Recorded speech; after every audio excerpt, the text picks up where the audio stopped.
Okay, तो question number 1 है हमारा यहाँ पे कि मशहूर टीवी पत्रकार रजत शर्मा किस चैनल से जुड़े हैं? तो इसका जो आंसर है वो है इंडिया टीवी। और एक चीज़ मैं आपको और बता दूँ, इस पीडीएफ में 5 आई थिंक रीजनिंग के क्वेश्चन है।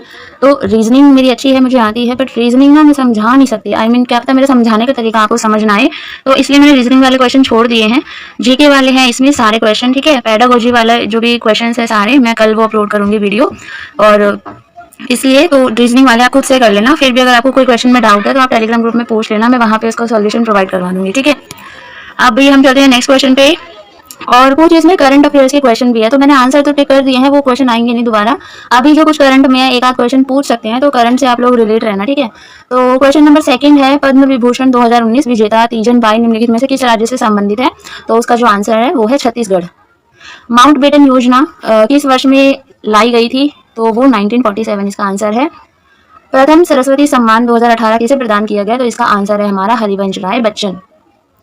श्री प्रकाश जावड़ेकर द्वारा फरवरी 2019 में शुरू किया गया ऑपरेशन कौन सा था? Operation digital black board. यार एक बार ना ये वीडियो देख के ना छोड़ना मत, वीडियो को ना बार बार देख लेना, ताकि ये क्वेश्चन आपको ना रिमाइंड होते रहे, रिवाइज होते रहे, ठीक है। क्योंकि कौन सा क्वेश्चन कब आ जाए कुछ पता नहीं है, क्योंकि बीएड में ऑलमोस्ट ऐसा होता है कि क्वेश्चन रिपीटेड आते हैं, ठीक है। क्योंकि इतना कुछ हाई लेवल का कुछ आता नहीं है, नॉर्मल नॉर्मल क्वेश्चन आते हैं। तो इसलिए आप लोग प्लीज़ वीडियो मैंने और भी अपलोड की हुई है ग्रुप पे, सॉरी यूट्यूब चैनल पे, तो आप लोग उन वीडियो को ना एटलीस्ट 2 to 3 टाइम तो वॉच कर लेना, ताकि आपको, क्योंकि एक बार देखने के बाद हमें लगता है कि हमें आ गया, लेकिन वो भूल जाते हैं। तो प्रैक्टिस बहुत जरूरी है, उसको रिवाइज करना बहुत जरूरी है, ठीक है। क्वेश्चन नंबर 6 है, क्षेत्रफल के आधार पर उत्तराखंड का देश में कौन सा स्थान है? तो इसका आंसर होगा 18। उद्योग पर्व किससे रिलेटेड है? तो वो है महाभारत से, तो इसका आंसर हो जाएगा महाभारत। दांतों का गिरना एवं घाव भरने में देरी निम्नलिखित में से किसकी कमी के कारण होती है? तो इसका जो आंसर है वो विटामिन सी है। होप ये आपको सबको पता ही होगा। नाबार्ड की स्थापना कब हुई थी? तो 1982 में नाबार्ड की स्थापना हुई थी, 12 जुलाई, ठीक है। अगर डेट भी पूछ लेते हैं तो 12 जुलाई 1982 को। और नाबार्ड की जो फुल फॉर्म है वो है national bank for agriculture and research, ठीक है, रिसर्च डेवलपमेंट, ओके। अब है भारतीय रुपए को, उसका जो प्रतीक है, जो ये प्रतीक होता है भारतीय रुपए को, ये वाला जो प्रतीक होता है वो किस वर्ष में मिला था? तो वो 2011 इसका आंसर है। उत्तराखंड राज्य का लोकसभा में कितना प्रतिनिधित्व है? ये जरा ध्यान से पढ़ना, क्वेश्चन अगर पेपर में आ भी जाए तो लोकसभा पूछा है तो इसमें आ जाएगा 5 सीटें, ठीक है। क्वेश्चन नंबर 12 है हमारा, प्रथम भारतीय जिन्हें भारत रत्न अवार्ड मिला? तो इसका जो आंसर है वो है डॉक्टर एस राधाकृष्णन।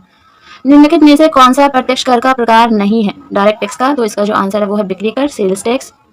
हेन सांग ने भारत का दौरा किसके शासनकाल में किया था? तो इसका जो आंसर हो जाएगा वो हो जाएगा हर्षवर्धन। अभी ये रीजनिंग के क्वेश्चन है, ये रीजनिंग का क्वेश्चन है, आप लोग प्लीज इसे सॉल्व कर लेना। किसी में कोई डाउट हो तो मुझसे पूछ लेना, ओके।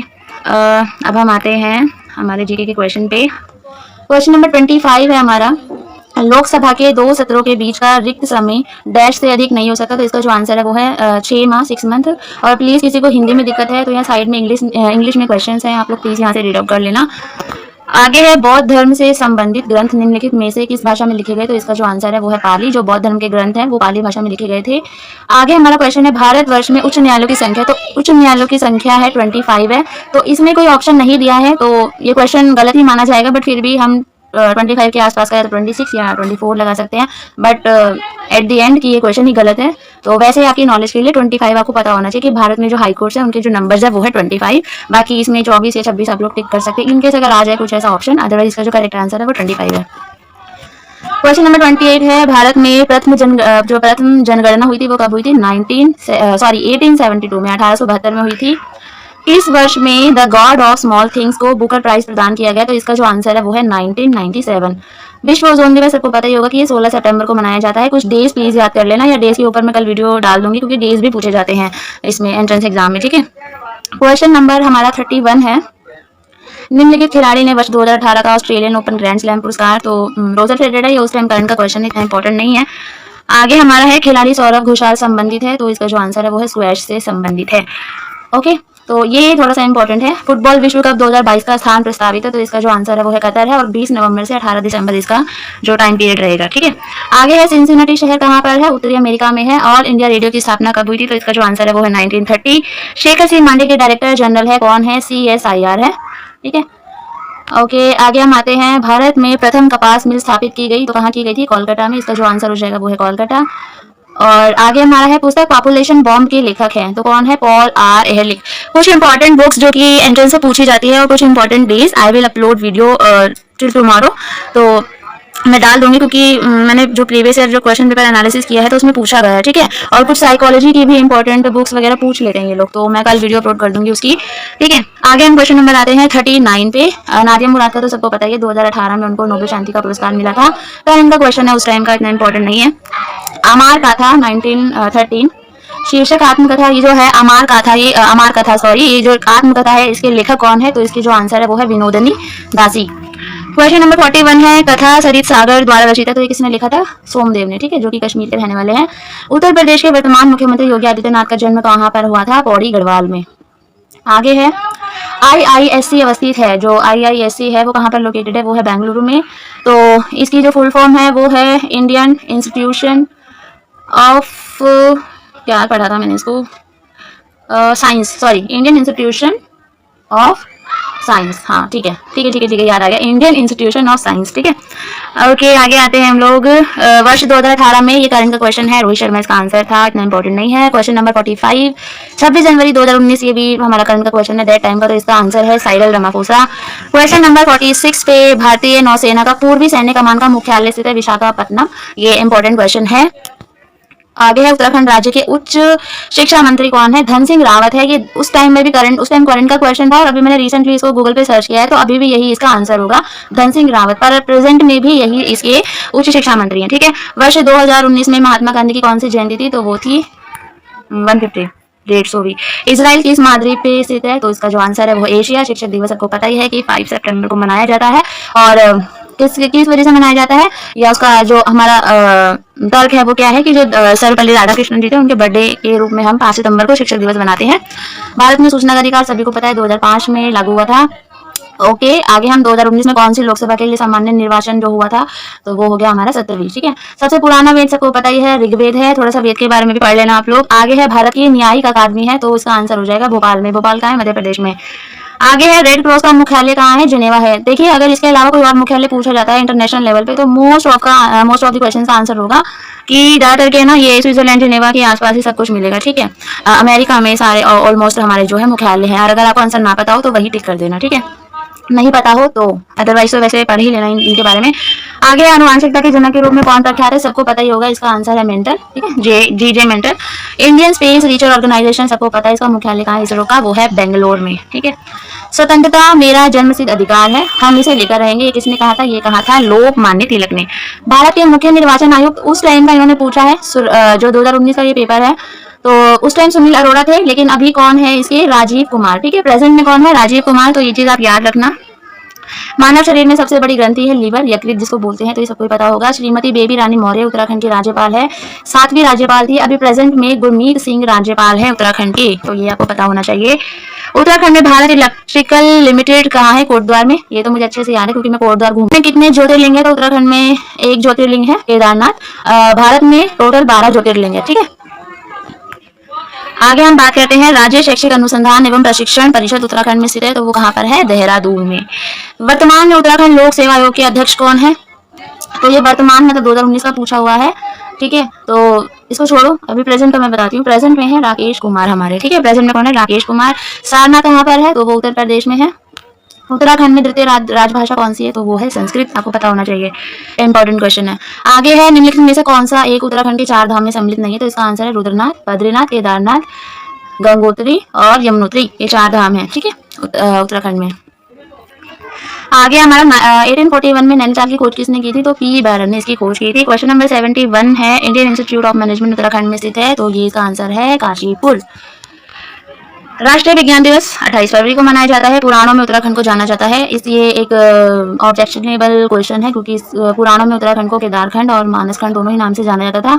तो इस टाइप का कुछ क्वेश्चन आता है तो एक टिक कर देना, कोई भी। देखो, ऑब्जेक्शनेबल है यानी कि गलत ही हो गया क्वेश्चन, तो वैसे आपको पता होना चाहिए केदारखंड और मानसखंड दोनों ही नाम से जाना जाता था। उत्तराखंड की सबसे ऊंची चोटी कौन सी है, नंदा देवी, बहुत इंपॉर्टेंट क्वेश्चन है। आगे हमारा, भारत में श्वेत क्रांति के जनक वी कुरियन थे। नाथुला दर्रा सिक्किम में है, योग दर्शन के प्रतिपादक पतंजलि जी हैं। भारत में सिलिकॉन वैली बेंगलुरु में है। ब्रह्मोस्त्र एक मिसाइल है, सबको पता है। इसके अलावा राष्ट्रीय मानवाधिकार आयोग के अध्यक्ष हैं तो कौन है? अरुण कुमार मिश्रा। ठीक है, अभी प्रेजेंट का मैं बता रही हूँ। जो राष्ट्रीय मानवाधिकार आयोग है, MHRD के जो मिनिस्टर हैं, चेयरमैन हैं, वो कौन है? Arun Kumar Mishra. FIFA world cup 2018 France ने जीता था। 2020 का T20 वर्ल्ड कप खेला जाएगा ऑस्ट्रेलिया में। जी की करंट का क्वेश्चन था दैट टाइम का। प्रसिद्ध खिलाड़ी पेले संबंधित है तो इसका जो आंसर है वो है ब्राजील। रेशम कीट पालन को कहते हैं तो इसका जो आंसर है वो है सेरिकल्चर। ठीक है, इसमें जो एग्रीकल्चर होता है वो बी से रिलेटेड होता है, हॉर्टिकल्चर होता है वो फ्रूट्स वेजिटेबल्स वगैरह से होता है, फ्लोरिकल्चर फ्लावर से रिलेटेड होता है। ठीक है, आगे हमारा है क्वेश्चन नंबर 85। दृष्टि 2025 का संबंध है तो इसका आंसर है औद्योगिक विकास से, इंडस्ट्रियल डेवलपमेंट से। क्वेश्चन नंबर 86 है हमारा, निम्नलिखित में से प्राथमिक रंग कौन से है? तो लाल नीला हरा। ठीक है, इसको कैसे याद करोगे? शॉर्ट ट्रिक, लहीन करके याद कर लो। ठीक है, आगे पीछे करके लहीन से याद कर लो, लाल हरा नीला। ठीक है, क्वेश्चन नंबर 87 है, भारत के प्रथम उपराष्ट्रपति थे doctor S Radhakrishnan. Question number 88 है, राइडर कप किससे संबंधित है तो इसका जो आंसर है वो गोल्फ है। मेक इन इंडिया का लोगो है शेर। और राष्ट्रपति के द्वारा राज्यसभा में कितने सदस्य नामित किए जाते हैं तो इसका जो आंसर है वो है 12। विश्व जनसंख्या दिवस 11 जुलाई को मनाया। ऐसे याद कर लो कि ऐसे ऐसे करके जनसंख्या बढ़ती है दो लोगों के मिलने से, तो 11 तो हो ही गया और जुलाई आप याद कर लो कि 11 जुलाई को विश्व जनसंख्या दिवस मनाया जाता है। तारों के मध्य दूरी क्या करने की इकाई है उसको प्रकाश वर्ष कहते हैं। पीलिया से पता ही है सबको, लीवर इफेक्ट होता है। मध्य प्रदेश के मुख्यमंत्री है तो कौन है? आपको पता ही होगा, शिवराज सिंह चौहान है। अभी प्रेजेंट के मैं आपको बता रही हूँ। क्वेश्चन नंबर 95 है, उत्तराखंड का राज्य गीत लिखा गया है हेमंत बिष्ट द्वारा। ठीक है, इसका गीत एक बार देख लेना कौन सा, मुझे अभी एग्जैक्ट याद नहीं आ रहा, मैंने पढ़ा तो था इसको कि कौन सा गीत है। ठीक है, ये इंपॉर्टेंट है। गीत का जो दो तीन वर्ड है वो पूछ सकते हैं। मातृभूमि कुछ ऐसे, मैं भूल गई हूँ सीरियसली, आप एक बार नेट पे चेक कर लेना। ठीक है, आ सकता है क्योंकि ये क्वेश्चन आगे है। मदर इंडिया पुस्तक लिखी थी कैथरीन मेयो द्वारा लिखी गई थी। अभी ये लुप्त क्रम ज्ञात कीजिए, रीजनिंग का क्वेश्चन है। रीजनिंग का क्वेश्चन है, GST 1 जुलाई 2017 सबको पता ही है। उत्तरांचल राज्य का नाम उत्तराखंड किया गया 2006 में, इसको कानून वगैरह कुछ बना था इसका नाम चेंज करने का, 2007 में लागू हो गया था। 2007 से हम उत्तरांचल को उत्तराखंड के नाम से जानते हैं। तो फाइनली हमारे 100 क्वेश्चन कंप्लीट हो गए हैं। किसी क्वेश्चन में 6 है, इसमें निम्नलिखित में से कौन सा एक लौह अयस्क है? अगर आप चाहते हैं तो इंग्लिश में भी क्वेश्चन है, यहाँ पर पढ़ सकते हैं। तो इसका जो आंसर होगा कि कौन सा लौह अयस्क है तो वो है हेमाटाइट। ठीक है, क्वेश्चन नंबर 2 है, शुद्ध सोना है 24 कैरेट होता है, ये सभी को पता है। क्वेश्चन नंबर 58 है, निम्नलिखित में से कौन जीवाणु जनित रोग है? तो इसका जो आंसर होगा वो होगा कोढ़, जिसको इंग्लिश में हम लेप्रोसी बोलते हैं। 59 है, किसकी कमी से स्कर्वी नामक रोग होता है? तो वो सभी को पता है, विटामिन C की कमी से। क्वेश्चन नंबर 60 है, ऑटोमोबाइल निकास से निकलने वाले अत्यधिक हानिकारक धातु प्रदूषक तत्व हैं तो ये लेड है। और आप किसी भी यूनिवर्सिटी का अगर B.Ed का एंट्रेंस दे रहे हैं तो इतने टफ क्वेश्चंस नहीं आते, ऐसे ही आते हैं, बिल्कुल एकदम फैक्चुअल आते हैं। एक आधा कुछ आ गया ऐसा कुछ निष्कर्ष कथन वाला स्टेटमेंट टाइप का तो एक अलग बात है, अदरवाइज सारे फैक्चुअल ही आते हैं। ठीक है, तो बेंजीन है तो एक द्रव्य प्रदूषक है। क्वेश्चन नंबर 62 है, निम्नलिखित में कौन सा सर्च इंजन नहीं है? तो इसका आंसर होगा क्रोम। ठीक है, क्वेश्चन नंबर 63, राष्ट्रीय प्रेस दिवस कब मनाया जाता है? तो ये बनाया जाता है हमारा 16 नवंबर को। क्वेश्चन नंबर 64 है, निम्नलिखित में से कौन भारत में पारिस्थितिकी के पिता कहलाते हैं? इकोलॉजी के जो फादर है वो कौन कहलाते हैं? वो है रामदेव मिश्रा। 65 क्वेश्चन है, आपातकाल के बीच पारित अति विवादित संशोधन कौन सा था? तो वो था 42वां संशोधन 42। क्वेश्चन नंबर 66 है, निम्नलिखित में से सर्वप्रथम पंचायती राज की स्थापना कहाँ हुई थी? सभी को पता है, इसका आंसर है राजस्थान। क्वेश्चन नंबर 67 है, दरभंगा में सरस्वती अकादमी की स्थापना कब हुई थी? तो वो 1 जनवरी 1901 को हुई थी। मानव संसाधन विकास मंत्रालय बनाया गया था तो ये बनाया गया था 26 सितंबर 1985 1985 को। क्वेश्चन नंबर 69 है, दिल्ली के शासक शेर शाह सूरी का मकबरा कहाँ स्थित है? तो वो है सासाराम में। क्वेश्चन नंबर 70 है, ललित कला अकादमी की स्थापना हुई थी तो वो हुई थी 1954 में। क्वेश्चन नंबर 71 है हमारा कि भारत की पहली एयर टैक्सी सेवा किस राज्य में आरंभ की गई? तो इसका आंसर है हरियाणा। क्वेश्चन नंबर 72 है, भारत का पहला चीफ ऑफ डिफेंस स्टाफ, तो जनरल बिपिन रावत, सबको पता ही होगा। क्वेश्चन नंबर 73 है कि भारत में सबसे बड़ी नदी बेसिन कौन सी है, तो उसका आंसर है गंगा बेसिन। क्वेश्चन नंबर 74 है, भारत में चावल का सबसे बड़ा उत्पादक राज्य कौन सा है, पश्चिम बंगाल, ये सबको पता ही है। आवृत्ति की इकाई होती है हर्ट्ज होती है, HZ, ठीक है। आगे है हॉर्स पावर बराबर है, तो वो है 746 वॉट्स। क्वेश्चन नंबर 77 है, हाल ही में किसे भारत का मुख्य न्यायाधीश नियुक्त किया गया, तो ये पिछला पेपर है, तो उस हिसाब से तो रमना जी है और अभी ललित जी है हमारे जो प्रेजेंट में अभी जो हमारे जो CGI है, ठीक है। क्वेश्चन नंबर 78 है हमारा, कैटेगरी 1 में किस राज्य ने ई पंचायत पुरस्कार जीता, तो ये उत्तर प्रदेश है। ये करंट का क्वेश्चन है, अकॉर्डिंग टू दैट टाइम ये करंट में होगा, तो अभी कुछ कुछ करंट के क्वेश्चन में भी आपके आ सकते हैं। वैसे तो सिलेबस में है नहीं, बट थोड़ा सा रिलेट रहिएगा करंट से भी। क्वेश्चन नंबर 79 है, बैंक नोट प्रेस कहाँ स्थित है, तो उसका आंसर है हमारा देवास। क्वेश्चन नंबर 80 है, कौन से महान पुरुष का जन्म दिवस राष्ट्रीय शिक्षा दिवस के रूप में मनाया जाता है, तो इसका आंसर है मौलाना अबुल कलाम आज़ाद। क्वेश्चन नंबर 81 की बात करें तो हम, टिहरी बांध भारत का सबसे ऊंचा बांध है, तो वो कौन सी नदी पर है, भागीरथी नदी पर, ठीक है। चिपको आंदोलन के प्रणेता कौन थे, सुंदरलाल बहुगुणा, सभी को पता होगा। प्रोग्रामिंग में PHP क्या होता है, तो PHP सामान्य उद्देश्य प्रोग्रामिंग भाषा होती है। 84 है हमारा, कंप्यूटर साक्षरता दिवस 2 दिसंबर को मनाया जाता है। क्वेश्चन नंबर 85 है हमारा, हिंदी कविता के लिए वर्ष 2020 का साहित्य अकादमी पुरस्कार किस प्रथम महिला कवित्री ने जीता, तो ये अनामिका इसका आंसर है। तो ये करंट का क्वेश्चन है, ठीक है। और अब हम ज़्यादा चलते हैं 86 क्वेश्चन पे। भारतीय संविधान हमें पता है कि ना तो वो ज़्यादा कठोर है और ना ही ज़्यादा लचीला है, वो दोनों का मिक्सअप है, ठीक है। Question number 87, Durand cup football से रिलेटेड है, सबको पता ही है। नीति आयोग 1 जनवरी 2015 को बना था। और उसके बाद है PNR 381 एक उन्नत किस्म है, तो ये किसकी किस्म है, चावल की। भैंस की सबसे समुन्नत नस्ल कौन सी है, वो है मुर्रा, बहुत फेमस है। विश्व kabaddi world cup circle strike 2020 का विजेता कौन है, तो वो पाकिस्तान है, ये करंट का क्वेश्चन है। क्वेश्चन नंबर 92 है, नोबेल विश्व शांति अवार्ड 2020 किस संस्था को प्राप्त हुआ, तो वो है WFP, करंट का क्वेश्चन है। बिहार के शिक्षा मंत्री कौन है वर्तमान में, उस टाइम पे विजय कुमार चौधरी, 2020 का पेपर है ये। इसके अलावा आप अभी जिस भी स्टेट का B.Ed देने वाले हैं, एक बार देख लेना वहाँ के शिक्षा मंत्री कौन है अभी। बिहार के साहित्यकार पूछा हुआ है, तो इसमें सभी है, रामधारी सिंह दिनकर, गोपाल सिंह नेपाली, पंडित राम अवतार शर्मा, तो इसका आंसर उपयुक्त सभी। लेटर, ईमेल, टेलीफोन किसके एग्जाम्पल है, तो ये एग्जाम्पल हैं चैनल के। अब हम आ गए हैं पेडागोजी के सेक्शन पे, ठीक है।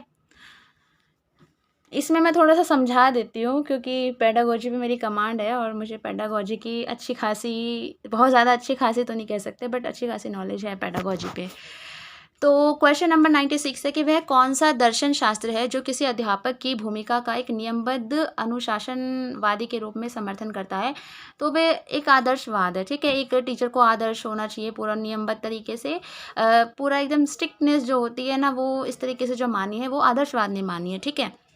क्वेश्चन नंबर 97 है कि निम्न में से कौन से स्तंभों को समाज शास्त्र से सहारा मिला है, शिक्षा के कौन से स्तंभ से, तो ज्ञान के लिए सीखना, होने के लिए सीखना, करने के लिए सीखना, तो दूसरों के साथ शांतिपूर्वक रहने के लिए सीखना, इस संबंध को जो ये स्तंभ है शिक्षा का, इसको समाज शास्त्र से सहारा मिला है, ठीक है।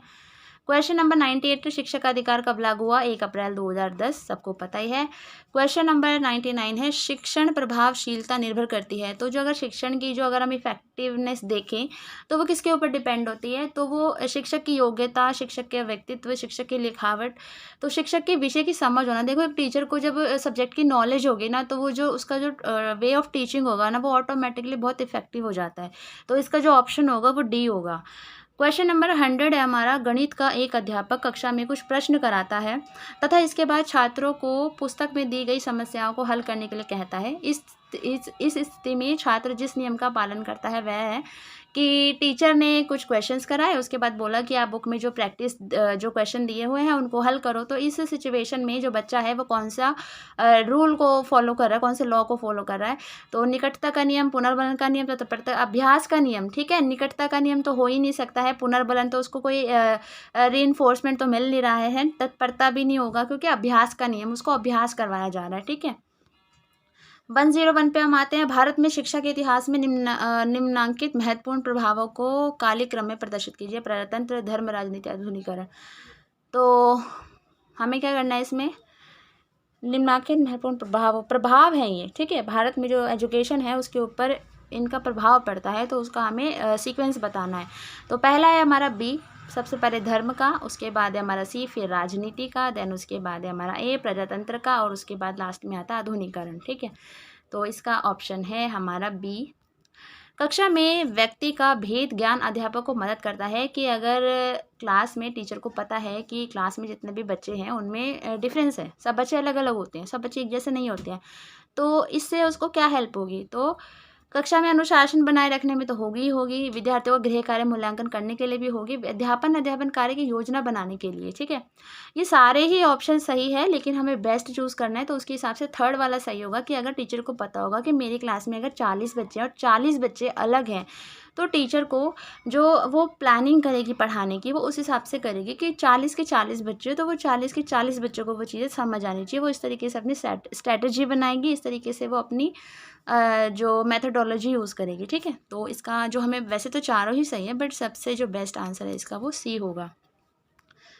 103 पे आते हम लोग। आधुनिकीकरण प्रक्रिया है तो अनुकूलनता और परिवर्तन की, ठीक है। जब हम एक्सेप्ट करते हैं, जब हम चेंज करते हैं, ठीक है, अकॉर्डिंग टू इन्वायरमेंट हम ढल जाते हैं, तो उसको हम एक वो बोल सकते हैं मॉडर्नाइजेशन, ठीक है। मिड डे मील कार्यक्रम प्राथमिक विद्यालयों के लिए इस विचार से, मतलब जो मिड डे मील आया था वो किस वजह से स्टार्ट किया गया था। रोज़गार बढ़ाने के लिए तो होगा नहीं, अध्यापकों को व्यस्त रखने के लिए नो, समुदाय को शामिल करने के लिए, कुछ कुछ हो सकता है, कुछ कुछ नहीं हो सकता। ए वाला होगा इसका, क्योंकि नामांकन से, क्योंकि बच्चे कम आते थे, क्योंकि ऐसा होता था ना कि जो लड़कियां होती हैं, पेरेंट्स ऐसे होते थे कि छोटे बच्चे हैं, उनको कौन संभालेगा घर में, और खाने की भी दिक्कत है, कौन बनाएगा, तो बच्चे नहीं आते थे, और भूखा रह के कौन पढ़ना चाहेगा। किसी के घर में कमाने वाले एक इंसान हो तो वो कमाने जाएगा, तो काफ़ी सारी प्रॉब्लम थी। इस वजह से क्या था कि स्कूलों में जो नामांकन था, जो इनरोलमेंट था वो कम हो गया था, इस वजह से जो हमारा मिड डे मील है वो स्टार्ट हुआ था, और इसका काफ़ी पॉजिटिव इम्पैक्ट भी देखने को मिला है। अब हम आते हैं 105 पे। निम्न में से कौन से शिक्षक को अत्यधिक पसंद करेंगे। तो हम खुद से ही लगा सकते हैं कि हम कैसे टीचर को पसंद करेंगे। पाबंद हो, पंचुअल हो, हाँ होना चाहिए पंचुअल, तो शोध अभिक्षमता रखता हो, ये भी सही है। प्यारा और उच्च आदर्शात्मक दर्शन हो, ये भी होना चाहिए। जो अक्सर अपने विद्यार्थियों को अभिनंदित करे,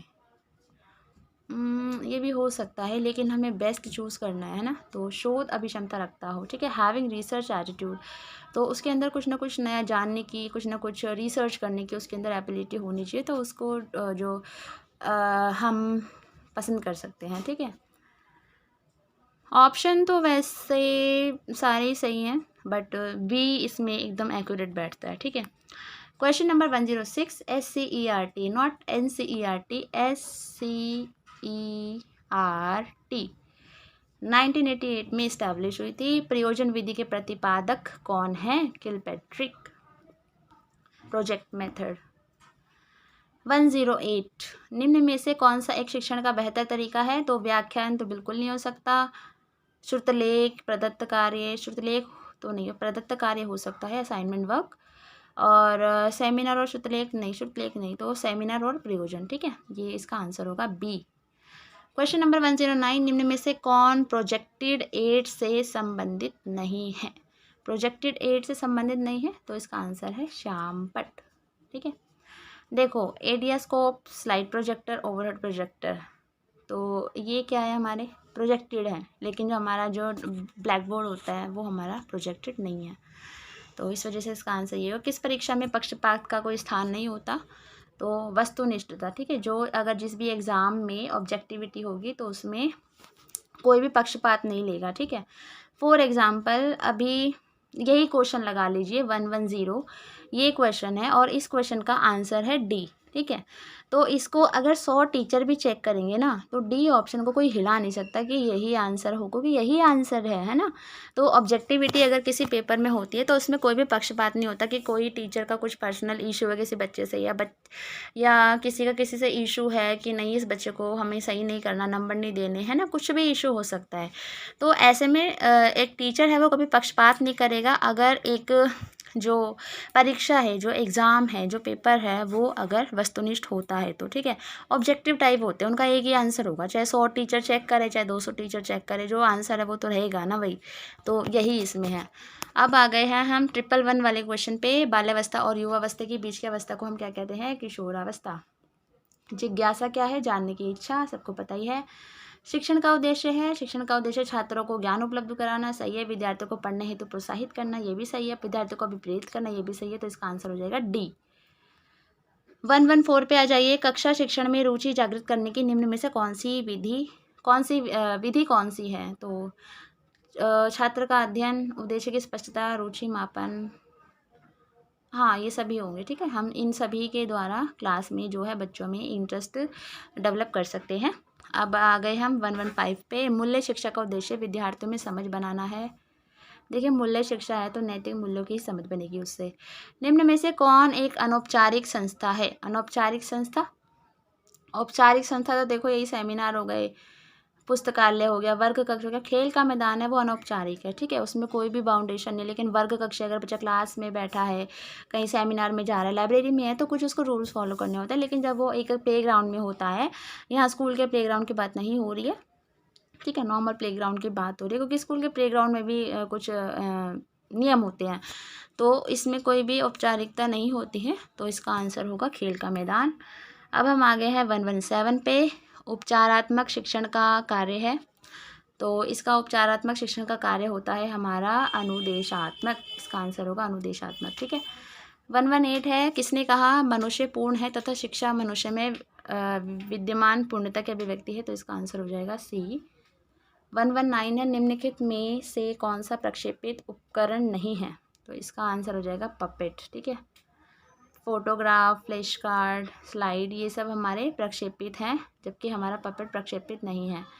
120 है। जब बच्चा फेल होता है तो व्यवस्था फेल हुई है। ठीक है, हम बच्चे को कहीं भी किसी भी आंसर में गलत नहीं बताना है बच्चे को। ठीक है, व्यवस्था फेल हुई है, पूरा सिस्टम फेल हुआ है अगर कोई बच्चा फेल हुआ है तो ये क्वेश्चन है, होप आपको हेल्प करेंगे। और नेक्स्ट वीडियो मैं कल अपलोड कर